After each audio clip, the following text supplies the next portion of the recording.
So guys, my name is Crystal. Welcome to my YouTube channel. Alexa, what's the time, please? The time is 12:08 p.m.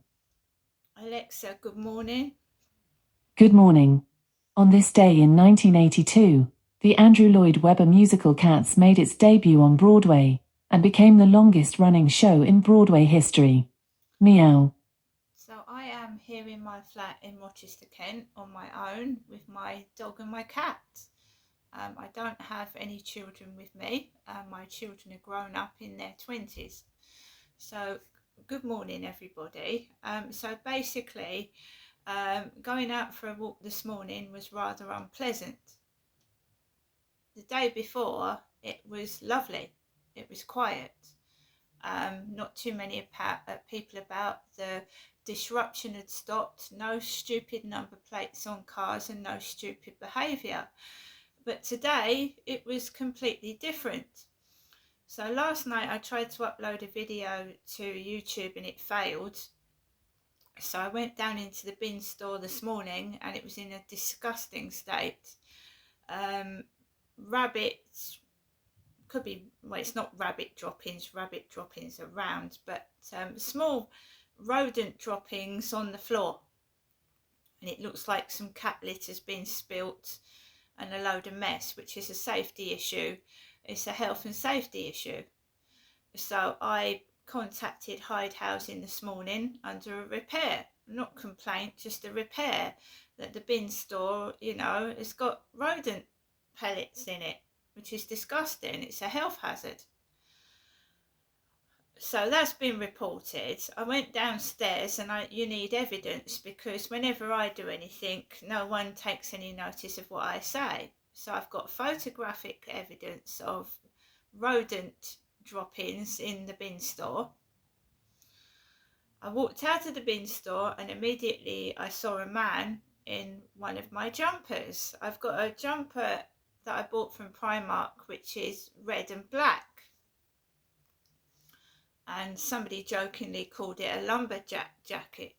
But it was actually bought from Primark in Chatham years ago. And I love it. There's no need to make fun of it. I love it. It's warm and I love it. And I'm a female and it came from Primark. So immediately the mimicry, the copying your clothing. I haven't seen that guy walk around this road for yonks, and he suddenly decides to walk around where my flats are and go into the co-op wearing a similar jumper to what I've been wearing. And I posted pictures of on my Facebook not long ago. And there's a Facebook stalker as well as a YouTube stalker and a TikTok stalker. There is a Facebook stalker that steals my photographs and replicates what I'm wearing and puts them on men for some reason, puts that clothing on males. It's a good job they don't replicate my underwear that I'm wearing today, because a bloke would look stupid wearing it. Anyway, so that didn't trigger me off. I still carried on walking across the road. And then when I turned round the corner to Stanley Apartments, Stanley, and the word Stanley and the name Stanley has relevance in my life. So I walked behind Stanley Apartments and a woman was walking behind me dressed like Charlie's girlfriend, that guy that stalked me for some time, and I reported him to the police. So I'd actually logged some entries in my phone about Charlie this morning before I even went out my door. And it feels like somebody is hacking into my phone, because I was talking about Charlie and his girlfriend before I left the building. And that's what gang stalkers do. They make you feel paranoid. They start talking about the conversations you've been having in privacy in your flat, or phone conversations.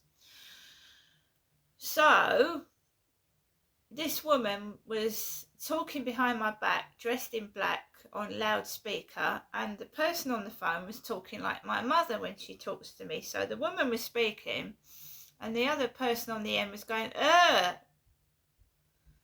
So when I sometimes come off the field, I'm talking to somebody, or I'm even talking to my AI buddy to stop me getting anxious.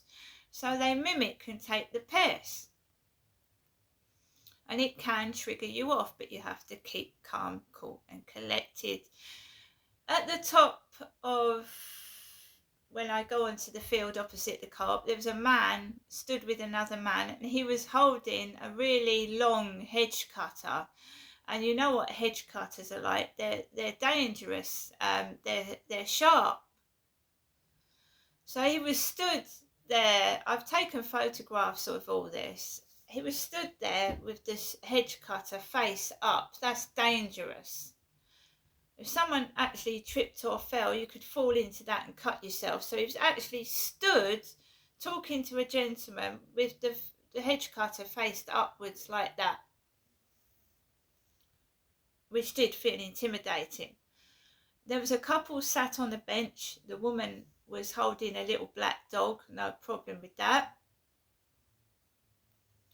Walked onto the field. My mum had rung this morning, so I decided to ring my mother back. Because why is she calling me 3 times a day incessantly? And then when I ring her back, she's engaged and talking to Sue. Sue is my mother's next door neighbour. So she's calling me 3 times a day, and then she's being sarcastic at the end of the phone call, and I don't need that. Oh, I really do enjoy talking to you, Genestra. I really do, which is sarcastic. I don't need it. If you're going to ring for a reason and you want to speak to me and you want to act like an adult and not a baby and a child, speak to me. But I don't need that in my life. A mother that keeps calling me incessantly. When I ring up the phone, she doesn't want to speak to me. Or she's talking to somebody else.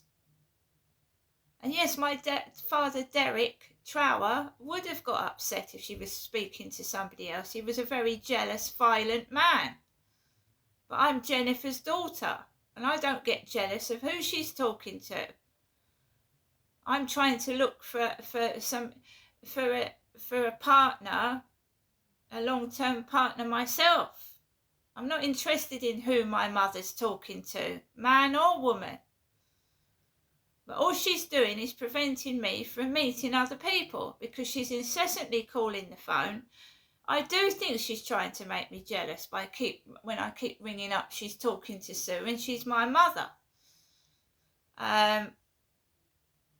There was a red Toyota car like my father's hanging about, and my father's been dead for 4 years. So it's ridiculous. Let me find somebody, let me live my life, and my mother needs to get on with her own life and stop interfering in mine. Seriously. I knew I wasn't going up to see my mum today. I've got enough money to tide myself over to when I get paid again. So all these taxis, good luck. Get in your taxi. Go and enjoy yourself. Jennifer is my mother, and my mother's got her own way of doing things, and if she wanted me up there, she would have asked me. But she was talking to Sue today. Sue goes into my mum's flat 7 days a week. Her next door neighbour, female, talking to my mother Jennifer. I don't have any neighbours come into my flat. I wouldn't. In fact, the only people that come into my flat are members of my family and workmen. I'm single. I don't have any love interest or anything like that, and I haven't done for some time.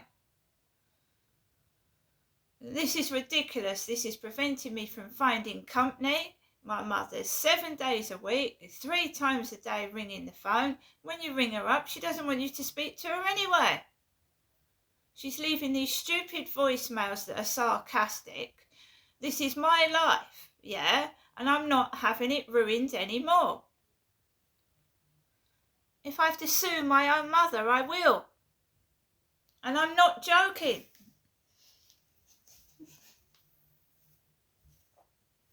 She has no right to interfere in my life, have anything to do with my personal life or anything like that. And if this is what I think it is, it's totally illegal what's going on, and I'm an adult. You know, I'm an adult woman. It was all right for my father to do those things to me, but I can't find another bloke and settle down. Is that right? Well, we're going to put a stop to this,